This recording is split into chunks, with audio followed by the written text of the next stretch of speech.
সংসার জীবনে সবসময় পরের মেয়েরই দোষ হয়। আপন হয় মা, বাবা, ভাই, বোন। অথচ স্বামী যখন সবচেয়ে ভয়ানক বিপদের সম্মুখীন হয়, তখন কিন্তু পরের মেয়ে এগিয়ে আসে। কি নিদারুণ খেলা বলো। পরের মেয়ে শেষমেশ কিনা সাগর ভাইয়ের জন্য কিডনি দিবে। চিন্তা করতে পারেন কি ভয়ানক সিদ্ধান্ত। সাগর ভাইয়ের বাবা, মা, ভাই, বোন কেউই কিন্তু রাজি হয়নি। কারণ আর যাই হোক, নিজের জীবন নিয়ে তার খেলা করা চলে না। অথচ বিথি আপা তার স্বামী সাগরের জন্য কিডনি দান করবেন। সত্যি স্যালুট করতে মন চাইছে।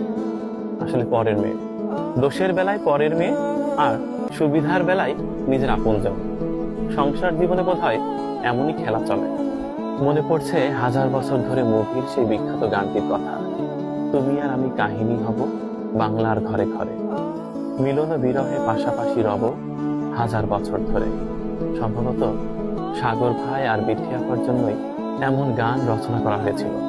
শিল্পী সুবীর নন্দী আর অনুপমা মুক্তির গাওয়া এই গানটি সত্যি এখানে এসে খুঁজে